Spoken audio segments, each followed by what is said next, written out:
தயாரிப்பாளர் வேணும் பணம் கொடுக்கிற கருவூல மாதிரி நினைக்கிறானுங்க.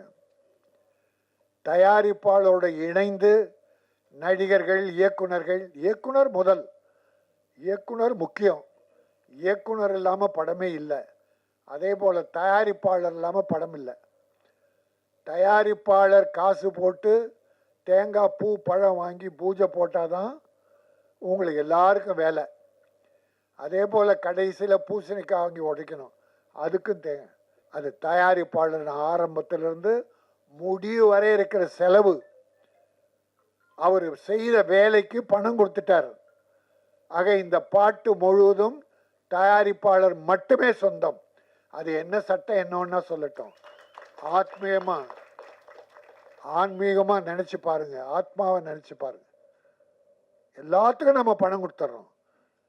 அதுக்குன்னு ஒரு சம்பளம் வாங்கிட்டு எனக்கு சொந்தம் சொன்னா அது பேராசை. ஆனா அக்ரிமெண்ட்ல இருந்ததுன்னா கொடுத்தாகணும். அக்ரிமெண்ட் போடும்போது இந்த படத்துக்கு இசையமைக்கிற இசைப்பாளருக்கு இதில் வருகிற வருவாயில் தயாரிப்பாளர் 50%, இசையமைப்பாளர் 25%, கவிஞர் 10%, பாடகர் 10% ஒரு அக்ரிமெண்ட் போட்டால் அதை நம்ம ஆனர் பண்ணணும். அதை மறுத்து வாதம்லாம் பண்ணக்கூடாது. ஆக முதல் போடுகிற முதலாளியை துரோகம் செய்துவிட்டு நான் மட்டுமே சம்பாதிக்கணும்னு நினச்சி இன்னைக்கு எத்தனை தயாரிப்பாளர்கள் வருவாய் இல்லாமல் வறுமையில் வாடுறாங்க உங்கள் எல்லாருக்கும் தெரியும்.